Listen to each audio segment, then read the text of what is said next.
Hello and welcome. You're watching Gravitas. My name is Molly Gambhir. Let's get started.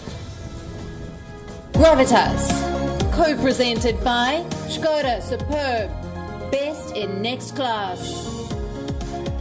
Co-powered by Star Health Insurance, the health insurance specialist.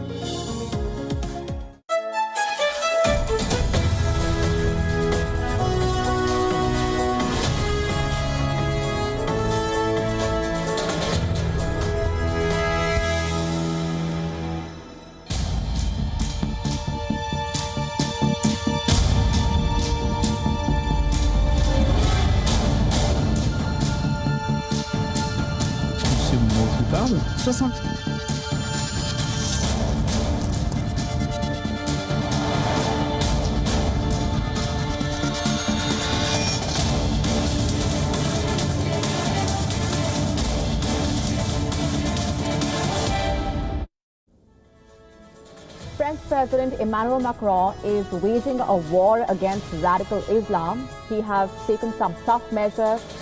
He has faced protests. He also faced criticism from leaders of the Muslim world. But Macron is undeterred.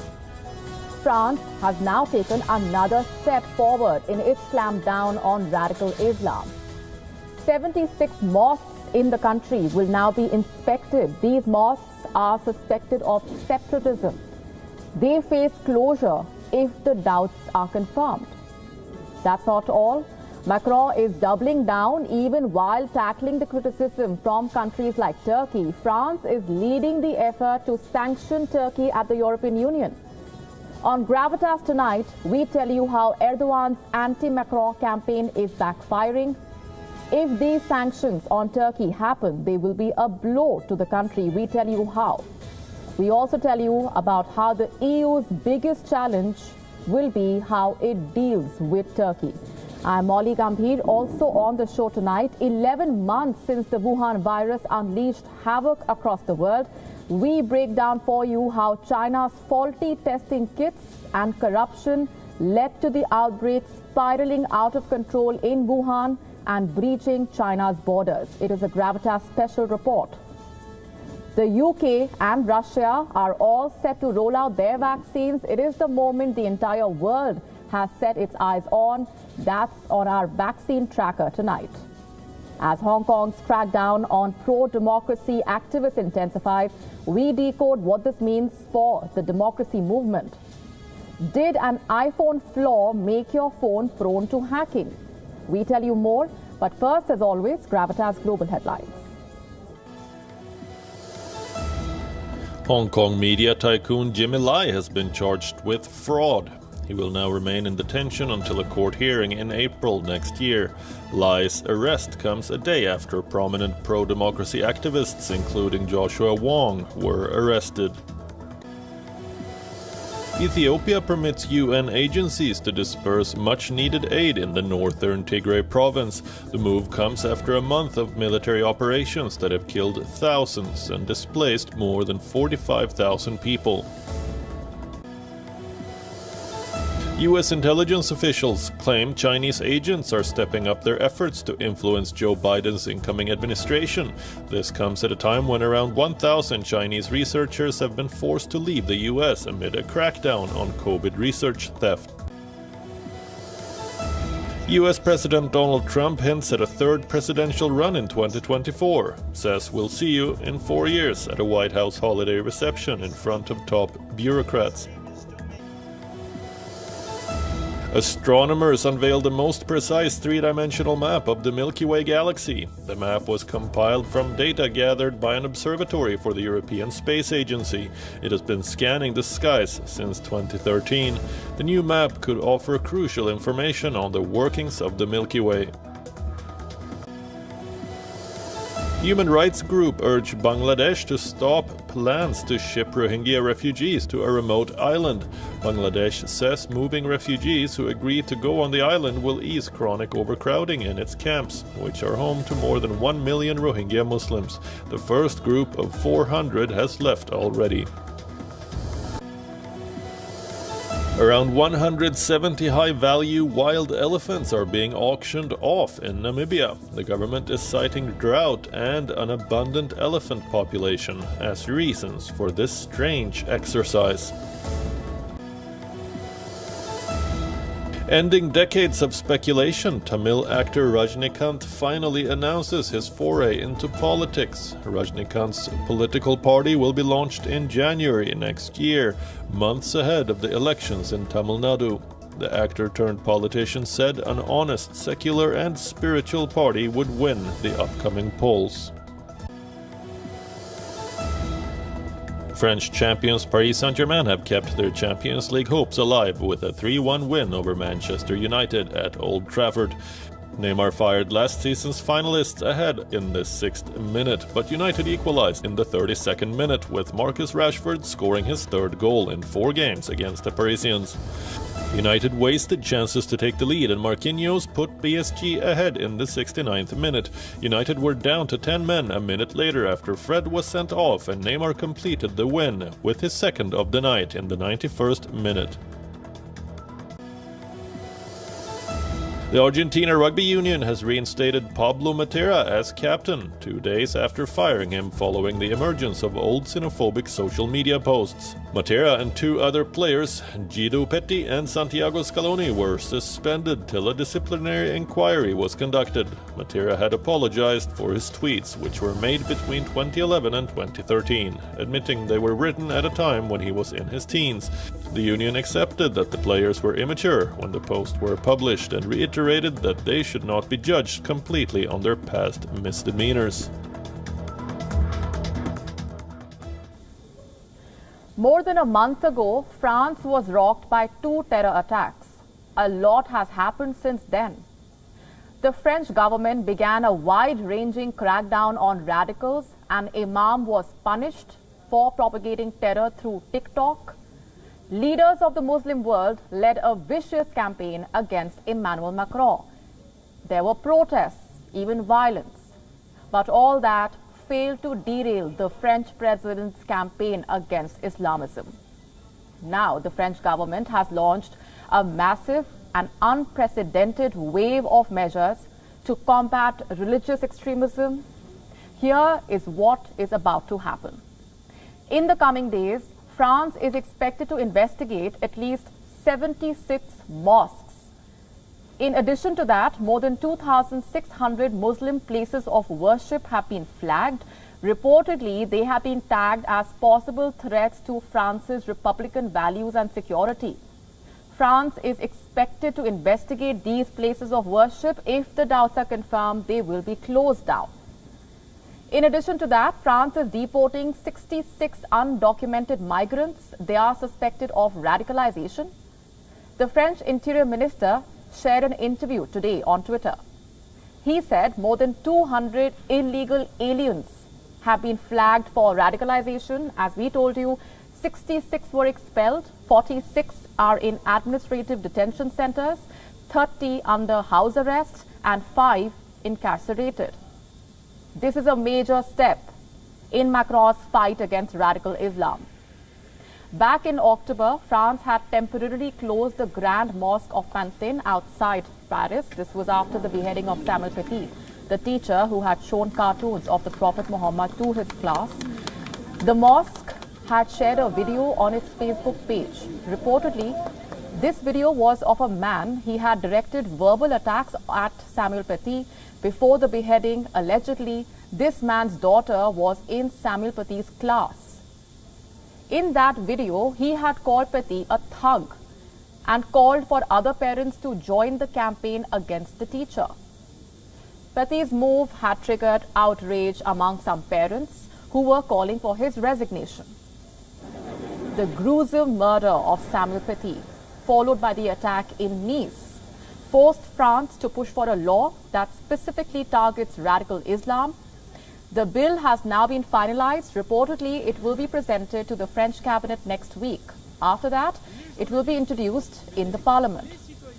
Some of the proposals of this bill include restrictions on homeschooling, harsh punishments for those who intimidate public officials on religious grounds, a national identification number for all children. This is to ensure that they are attending school. Now, let me be clear. This is not a measure specifically directed at Muslim children. All children in France, irrespective of their religion, will get a national identification number. The bill also proposes a ban on sharing personal information in a way that could allow someone to cause harm.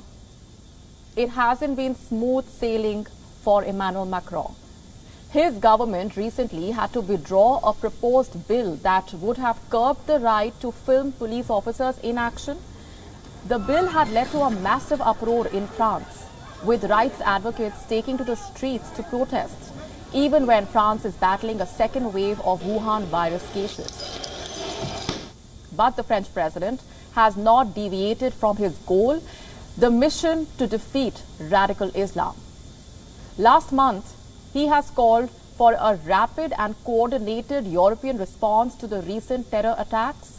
This was an outreach to the leadership of the European Union. While the bloc has been thinking about a larger effort to tame radical Islam, it has been put in a spot by countries like Turkey.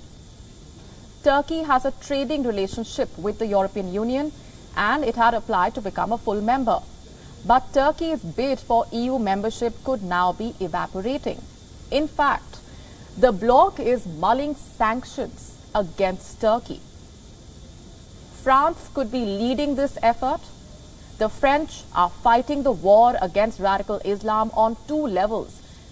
It is cracking down on extremists at home while taking on the challenge from the Muslim leaders abroad, more specifically Turkey.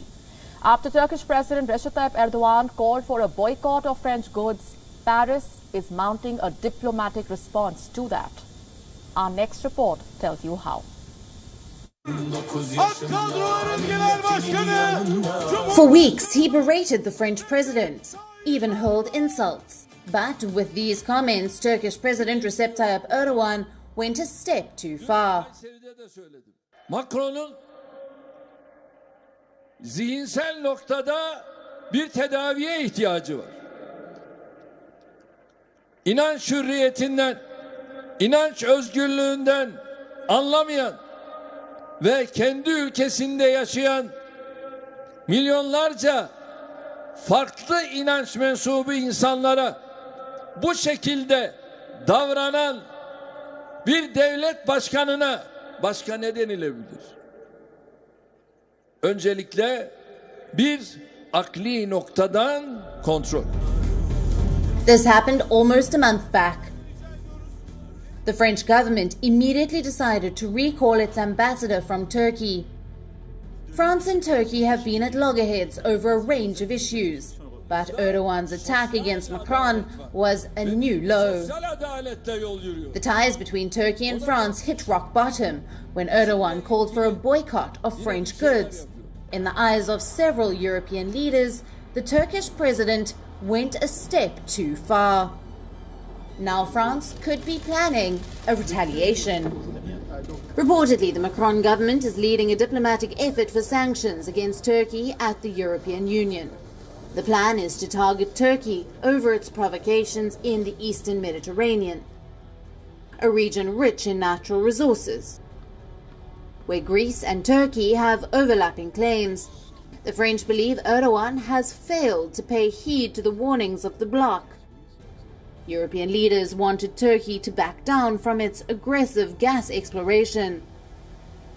A detailed list of sanctions is yet to be drawn up, but reports say the sanctions could hit the Turkish economy, limiting hydrocarbon exploration and dealing a blow to its shipping, banking, and energy sectors.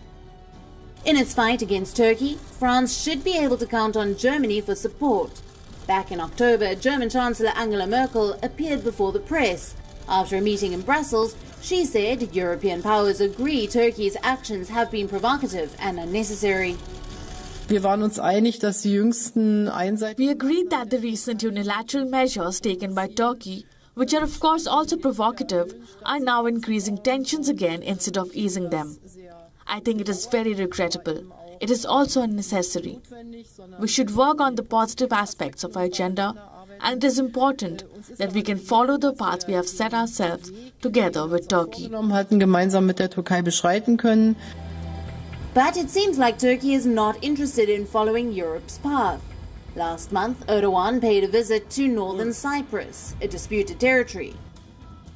Northern Cyprus is 36% of the total area of Cyprus that Turkey recognizes as the Turkish Republic of Northern Cyprus. While the United Nations says this disputed mass of land is currently under Turkish occupation. Erdogan's visit angered Cyprus, with Greece too condemning it. Reportedly, France has convinced both countries, Greece and Cyprus, are ready to back sanctions against Turkey. It remains to be seen if France can bank on the support of other EU members. Bureau Report, WION, World is One.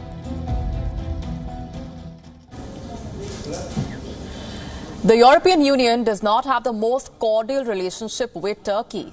The two sides have not exactly been enemies, but what matters the most is how the European Union deals with Turkey in the future. Let me give you a brief history. Turkey applied for EEC, or the European Economic Community membership. This was in the year 1959. The application was accepted. In 1989, Turkey applied for a full membership of the European Union, or the EU. But Europe was not comfortable with the idea of letting Turkey in. They said Turkey is a very populous country. It is also a Muslim country. Despite calling itself secular, Turkey also had disputes over Cyprus. These factors were too crucial for Europe to ignore. In 2007, France and Germany blocked all negotiation about Turkey's EU membership. That is because Turkey refused to admit its role in the Armenian genocide. But the big fall came in 2016. The failed military coup, Erdogan's crackdown, democracy suffered, Turkey's human rights record worsened. Cut to 2020. Turkey began calling for a boycott of France. Why? Because Turkey's President Recep Tayyip Erdogan wanted to be a leader of the anti-France movement and hoped that this would eventually make him a leader of the Muslim world.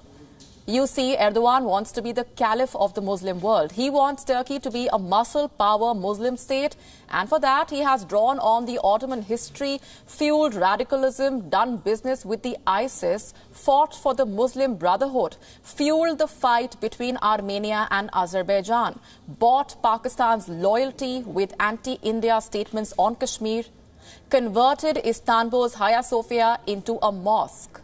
And now it is trying to mobilize Muslim states in its favor by spreading hate against France. Erdogan's goal is to ultimately unseat Saudi Arabia as the leader of the Muslim world. For this, he is ready to go to every length possible, even spew religious hate. And this is why Europe's dealings with Turkey become very important. So how should the EU deal with Ankara now? Turkey is the European Union's sixth largest trading partner. Germany is the largest importer of goods from Turkey.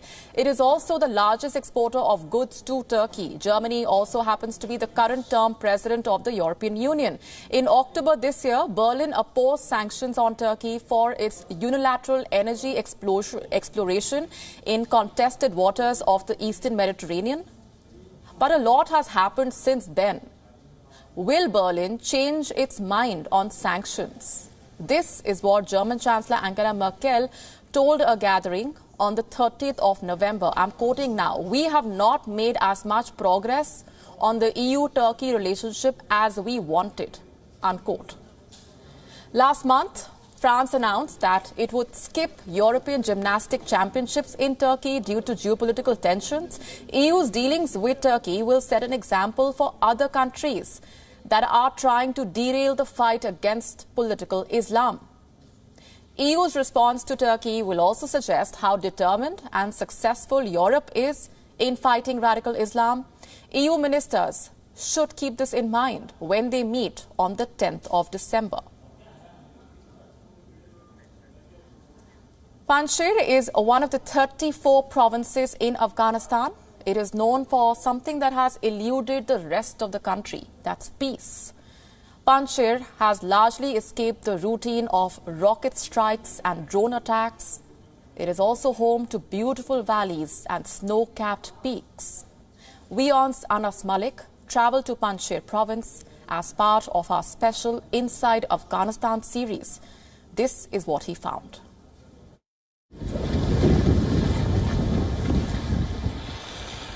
With the jagged snow-capped peaks forming its boundaries, Panjshir is home to over 100,000 people, most of them of Tajik ethnicity. At an almost 3 hours drive from Kabul in the north of Afghanistan, the Panjshir Valley is an oasis of calm in war-torn Afghanistan. While driving from Panjshir to Kabul, one would cross the famous Bagram city, which houses the US Bagram Air Base. The area around Bagram is unsafe. People here live in a constant state of fear. About 30 minutes from Bagram is what is known as the graveyard of Soviet tanks. On the highway from Kabul towards Panjshir is a place called Jabal Siraj. This is roughly 2 hours from Kabul. This place is known as the graveyard for Russians. The tanks behind me are those which were captured during the then Cold War and belong to the Soviet era. This place is practically out of bounds for all sorts of civilians. This has been cordoned off by the Afghan military. This graveyard of Soviet tanks has been cordoned off by the Afghan military. One would need a special permission to even get onto the road leading to this, and another permit to go inside. It is barricaded, guarded by the Afghan National Army. At the gate, one can also find the Afghan Kuchi, a common breed of guardian dog in the country.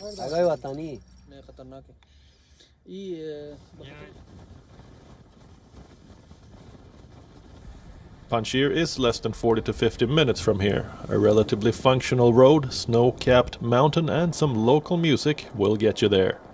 We've entered the Panjshir Valley, perhaps one of the most beautiful and scenic areas in the entire Afghanistan.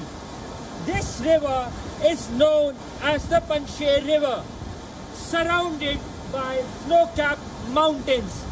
Panjshir means 5 lions, and as the legend has it, that it is protected by at least 5 brothers who are spiritual leaders as well. When you enter Panjshir city, which is the capital of Panjshir province, there is a checkpoint. The checkpoint is manned by a small group of soldiers, all no doubt happy to be operating in this relative oasis of calm, free of suicide attacks, roadside explosives and US drone sorties. 15 minutes after entering the city, one gets to the top.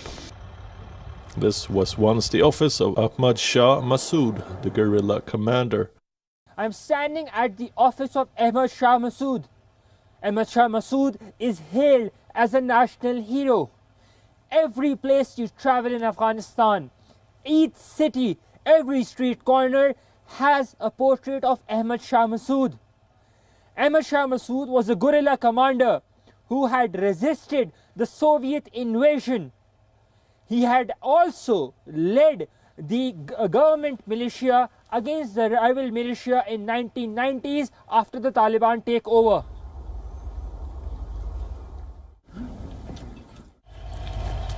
A walk into Massoud's office and one would understand how his belongings have been preserved. From his seat to the Mercedes he used to drive, Massoud is now buried here. His family has built a mausoleum in his memory.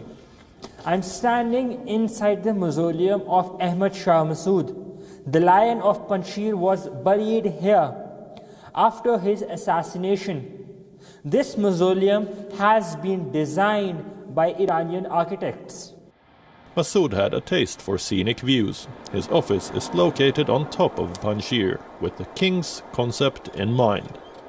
A place from where the whole city would be visible, Some of his precious war trophies are kept here. These are the Russian tanks captured by Masood and his men during the Soviet war.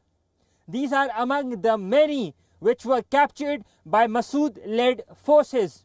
Some of these tanks have been stationed at his mausoleum. Owing to the security situation and with inadequate electricity arrangements throughout the country, we were well advised to return to Kabul before sunset. But on the way back, there is another paradise. This is not Switzerland. This is not Kashmir either. The place where I am is known as Istalif village. Istalif is just northwest of Kabul. The place is known for its handmade glazed potteries. The Afghanistan that you have known and seen in news or in movies is actually very different and has to offer much more than what it has been portrayed about. As we entered Kabul after completing our journey to Panjshir, there was some sense of relief of being in a relatively secure zone. However, the breathtaking views were just too good to be forgotten easily. The country has immense tourism potential. All it needs is peace. Viewer Report, we own. World is one. That China hid the Wuhan virus numbers is well known. An investigation has now revealed that China may have also cast a blind eye to faulty testing kits, meaning that infected people were testing negative for the virus and they were then being denied hospital beds, and Chinese officials did nothing about it. The authority that is responsible for controlling an outbreak profiteered from the Wuhan virus by striking backdoor deals worth millions. On Gravitas tonight, we bring you this detailed report about what happened in Wuhan back in January this year.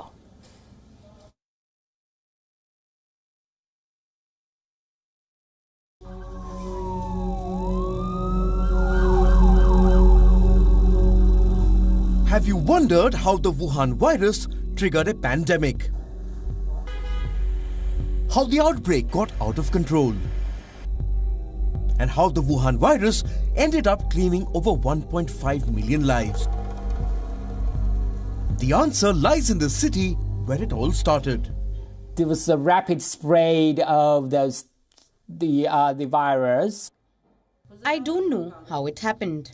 The CDC basically monopolized the testing. Testing and social distancing are vital tools for containing the virus. What was happening in Wuhan in January this year was just the opposite. There were barely any test kits. Getting hold of one was like winning a lottery. But a positive test result was the only way to secure a hospital bed. This was a total obstacle, you know. At the time, there were basically no test kits. Very, very few. Where would you do it? Those who managed to get themselves tested were often told they were not infected, even if they had symptoms. That happened because Chinese test kits were faulty. They yielded false negatives, hid real numbers, and kept the world from gauging the spread of the Wuhan virus. The faulty kits also killed loved ones. It was this disease all along, but when he was tested, he came out negative. When he did it again, it was positive. I don't know how it happened. If my son had tested positive the first time, he might have had a chance to be hospitalized back then. China's response to the outbreak already lacked any sense of empathy. Beijing overcompensated for it with overpowering corruption. China's response to the outbreak already lacked any sense of empathy. And Beijing overcompensated for it with overpowering corruption. Chinese authorities limited the design and distribution rights for test kits to 3 Shanghai companies. All 3 of them had 2 things in common: obscurity and personal ties with Chinese authorities. They paid around 1 million yuan or $146,600 each for the backdoor deals. No one knows who the money went to. The CDC basically monopolized the testing. Chinese authorities prevented other scientists and organizations from carrying out tests. They also made it difficult for other organizations to develop test kits by blocking their access to virus samples. This was all happening in January. People were getting infected, but they were testing negative for the virus. The hospitals wouldn't take them, so they were being sent back home where they would infect others. This chain reaction ended up costing many lives. But Wuhan's official records were virus-free. Not a single case of the Wuhan virus was reported between the 5th and the 17th of January. This high, forced negative rate, I think is indicative of actually some quality problems in the test kit. According to the Imperial College of London, only 1 in 19 infected people in Wuhan was tested and found positive as of 31st January. Corruption and faulty kits impaired Wuhan's ability to fight the outbreak. The failure to identify and contain the Wuhan virus allowed it to spread beyond borders and killed many at home in Wuhan. Zhong Hanning's 40-year-old son was one of them. In the eyes of officials, he was like a grain of sand or a blade of grass. But in our house, he was our sky. He was our everything. He was our everything of everything. Without him, we can never be happy again, really. What kind of happiness can there be? When we celebrate the New Year, it's so painful. When I make or eat something delicious, I think of him and I can't eat anymore. But there are some entities that say the year has been great. Biogerm is one of the companies that had backroom deals with Chinese officials. It's been a really special year. The whole country and the economy has suffered damage. But for our nucleic acid diagnostics industry, this year has actually been a bonus.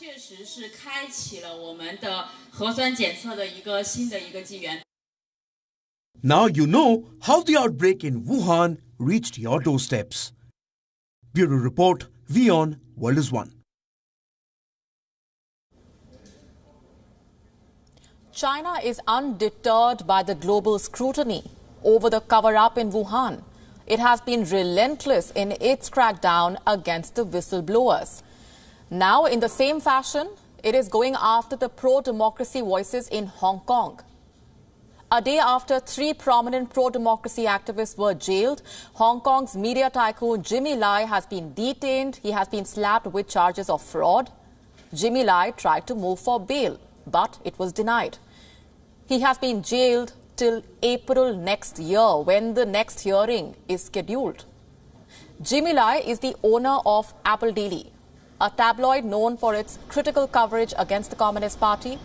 Earlier this year, Lai was arrested under the new national security law but released on bail. Now he will remain in jail for at least 5 months on charges of fraud. And this is not under the framework of the national security law, but it shows the extent to which China is going to clamp down on pro-democracy voices. Apple Daily has reported that the judge hearing the case against its founder has been handpicked by Carrie Lam, the chief executive of Hong Kong. 2 other executives have been charged alongside Lai. They were granted bail. Yesterday, 3 young voices of opposition were put behind bars for several months. Joshua Wong, Agnes Chow and Ivan Lam. They too were held without bail, since they pleaded guilty for organizing and participating in a protest, a fundamental right in a democratic setup. The right to protest is now a crime in Hong Kong. Wong has been sentenced to jail for 13.5 months, Chow 10 months and Ivan Lam 7 months. China has now effectively outlawed dissent in Hong Kong. Nearly all of Hong Kong's pro-democracy lawmakers have resigned from Hong Kong's Legislative Council. One of them was Ted Hui. He was on a trip to Denmark. He announced today that he is going into exile. Hui was a frequent presence during the pro-democracy protests. As a lawmaker, he tried to mediate between the police and the protesters, but was slapped with several criminal charges. Carrie Lam, who was an embattled leader at the peak of the pro-democracy protest movement, now seems to have found her voice. Lam has said that she has no regrets in imposing the national security law over Hong Kong. We were hit by riots and violence that has caused, that has endangered not only the safety of this city, but also national security. And that's why the various actions have to be taken to restore Hong Kong from the chaos that we have seen and people have been suffering. As a chief executive, I'm leading the Hong Kong SAR government to restore Hong Kong from that chaos. And for that, I have no regret. That is the duty of the chief executive of the Hong Kong Special Administrative Region. The pro-democracy protests presented a direct challenge to the Communist Party. With the national security law being imposed and prominent pro-democracy voices being jailed, it looks like Beijing wants to kill the campaign and instill party loyalty among the people of Hong Kong, just like mainland China.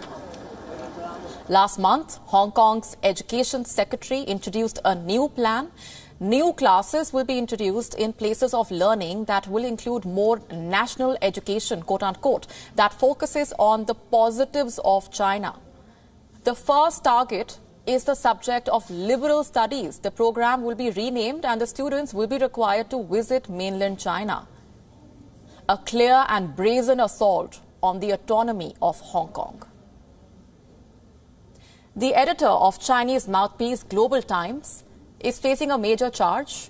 Hu Shijin has been accused of having extramarital relationships with two female colleagues and having children out of wedlock. Remember, this is a man who runs China's most controversial mouthpiece and one of China's loudest voices on social media.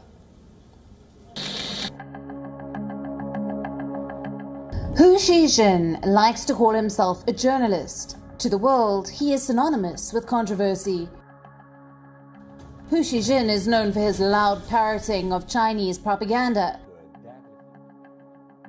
He is the editor of the Chinese mouthpiece Global Times. One publication calls Hu China's greatest internet troll. Hu once featured on the list of China's most horrid people. Reports say he has studied international relations and was also a correspondent of the People's Daily in Bosnia. This 60-year-old was also a pro-democracy activist at the Tiananmen Square. But 30 years later, Hu Shijin is known for his loyalty to the Communist Party of China.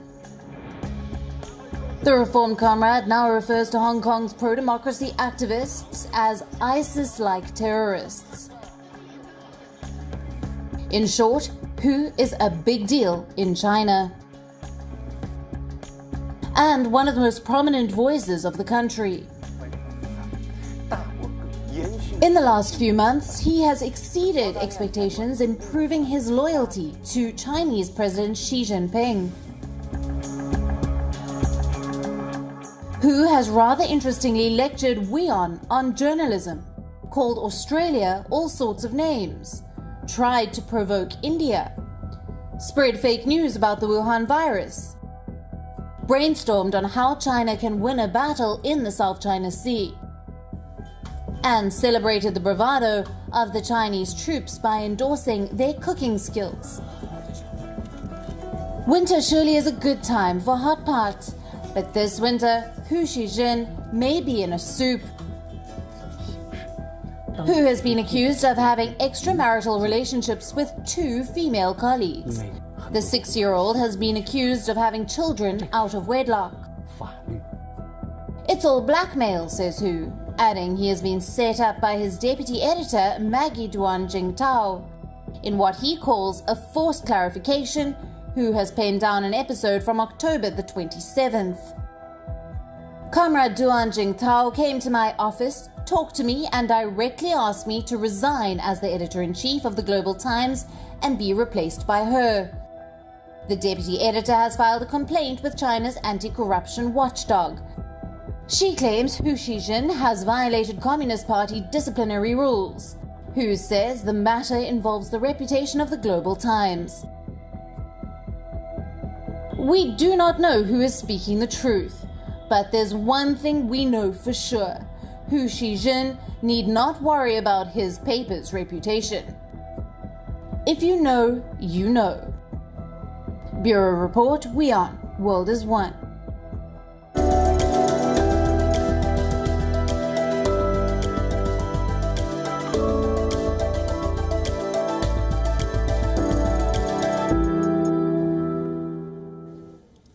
Time for our vaccine tracker now. By this time next week, 2 countries would have kicked off mass inoculation in their countries, the UK and Russia. The UK will give the Pfizer shot to its citizens, while the Russian citizens will be able to take the Sputnik V. Our correspondents in Moscow and London assessed how the 2 countries are gearing up for the vaccine rollout. This is a ground report. These vials are the world's most sought-after commodities. This is what a vaccine for the Wuhan virus looks like. Until now, they were only seen inside laboratories or factories. But starting next week, they will be out and about. 2 countries are now ready to roll out the vaccines. The United Kingdom has approved the Pfizer-BioNTech shot, while Russia says the Sputnik V can be given to the masses. The UK has a batch of 800,000 vaccines to begin the vaccinations. The British Health Minister says they have been tested for safety. The shots will be given first to the healthcare workers, caregivers and nursing home residents for free. Reportedly, British hospitals have already started emailing staff members to schedule vaccinations. On Monday in London, the first dose will be administered at 7 a.m. local time. Even the British Prime Minister Boris Johnson could take the shot live on television. Well, Boris Johnson has not ruled out that type of idea, and other ministers as well have said that they would be prepared to take a jab live on television perhaps, but they are also very well aware of the fact that they don't want to be seen to be jumping the queue here, so they're weighing up the 2 ideas. They do want the public to see them willing to take the vaccine. They don't want the public to think that they are jumping the queue. But this does form part of the large public relations campaign already underway here in the UK to convince the British public that this is a jab that is safe and that they should take. This is a vaccine that is difficult to store and distribute because of the low temperatures at which it has to be kept, and that does add challenges. It means, for example, that in the first days of the rollout of vaccinations, it's unlikely that Pfizer-BioNTech's jab will get into care homes for care home residents because of the difficulties separating up batches. That still has to be signed off by the regulator. So a complicated few days ahead, and the government has tried to make it very clear to the population that this is something that will not happen rapidly.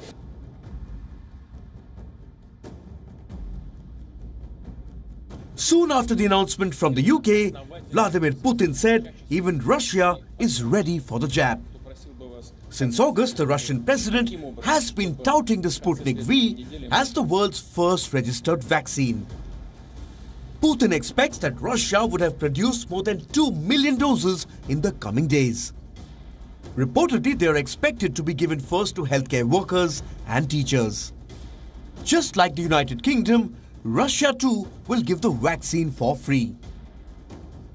Well, already the vaccine has been rolled out for a number of teachers and doctors and other frontline medical workers here in Russia. That's a process that's been going on alongside phase 3 of clinical trials, which got underway in August. And that entire process happened after Russia had already registered its Sputnik V vaccine. That happened in early August, with regulators giving a very early approval before the clinical trials had come to an end.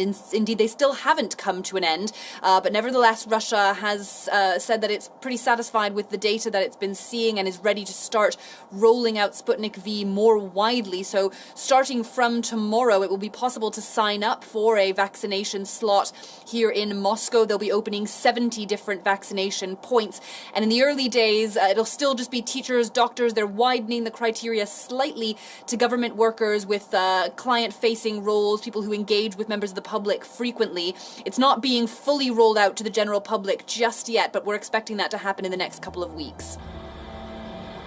The United States could be next to roll out its vaccines.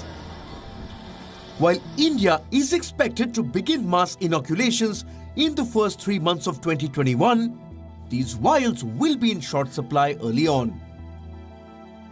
The fight to defeat the Wuhan virus will continue well into the new year. But the availability of the vaccines will be the first step towards the end of this pandemic. Bureau Report, WION, World is One.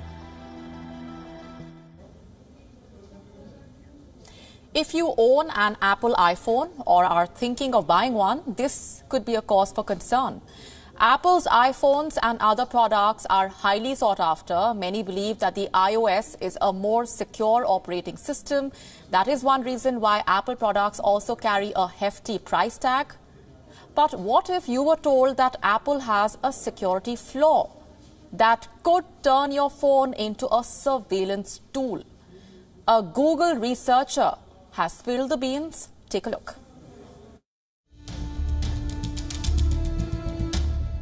Call it cyberpunk or cyberfiction. This is the stuff that hackers dream of. Some make it real. Like Google's Project Zero hacking team. This is what Ian Beer, a member of the Google team, has revealed. iPhones and other Apple devices can be remotely hijacked and turned into surveillance tools. Beer revealed that hackers could easily read emails and other messages. They could also download photos, even watch and listen through the iPhone's microphone. Are you wondering how is it even possible? All Apple products like iPhones, iPads, Macs and watches use a protocol. It's called Apple Wireless Direct Link. The link is used to create mesh networks for features like AirDrop, so that you can easily beam photos and files to other iOS devices. And that's the catch, one that the Google researcher was able to exploit, using features like AirDrop to remotely hijack the iPhone. The good news is that the drawback has been addressed. That too months ago, in May, through a series of security updates. But given the seriousness of the vulnerability, it is unclear why Apple never bothered informing its customers. The tech giant too has not denied the existence of the exploits. Nonetheless, Apple's sketchy record on privacy is not new. Just last month, a group of European activists filed a complaint against Apple. Their problem? A tracking code called Identifier for Advertisers. It allows not just Apple but third parties also to track users' behavior. The group named None of Your Business has accused Apple of violating European privacy laws, simply because the consumer is not asked for consent before the tracking begins. The existence of such exploits and hacking possibilities is problematic, one that Apple and other phone makers should be treating more seriously. Bureau Report, WION, World is One. With that, it's a wrap, leaving you as always with Gravitas Images. Thanks for watching.